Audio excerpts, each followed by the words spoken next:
अस्सलाम वालेकुम रहमतुल्लाहि व बरकातहू। ये है सवाल नंबर 7 की तरफ आती हैं। तो ये है बख्तावर साहिबा कराची से। ये कहती हैं कि मेरे पेट में अक्सर दर्द रहता है जिसकी वजह से मुझे मालूम नहीं कि यानी कि ये फरमाती है कि मेरे पेट में अक्सर दर्द रहता है, मुझे वजह मालूम नहीं है कि वजह क्या है।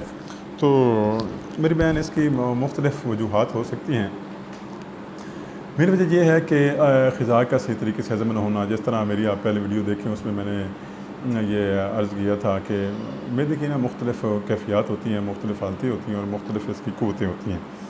तो इसमें है क़ुव्वत हाज़मा भी है, क़ुव्वत जज़्ब भी है, क़ुव्वत दाफ़िया भी है, क़ुव्वत मास्का भी है।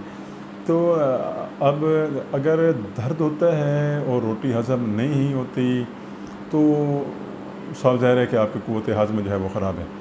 लेकिन खाना आप सही तरीके से खाती हैं, रोटी हज़म हो जाती है, लेकिन फिर दर्द होता है तो उसकी वजह ये है कि आपकी क़ुव्वत दाफ़िया जो है वो कमज़ोर है। तो जब जैसे वो निकालने का टाइम आता है बराज़ का, उस वक़्त ये मसला बन जाता है। ये हो गई बात। तो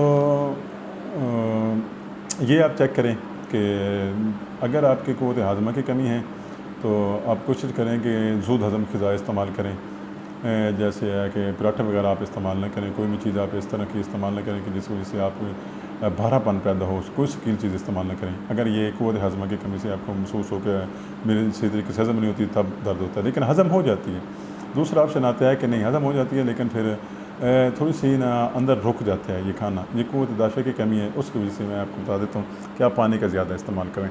जब आप खाना खा लें आधे घंटे या घंटे के बाद आप ज़्यादा पानी इस्तेमाल करें। जितना आप पानी इस्तेमाल करेंगे तो इंशाअल्लाह ताला ये काफ़ी बेहतरी हो जाएगी। आपके ये पेट में दर्द भी नहीं होगा और क़ुव्वत दाफ़िया का मसला जो है हाज़मा का, ये दोनों बेहतर हो जाएंगे।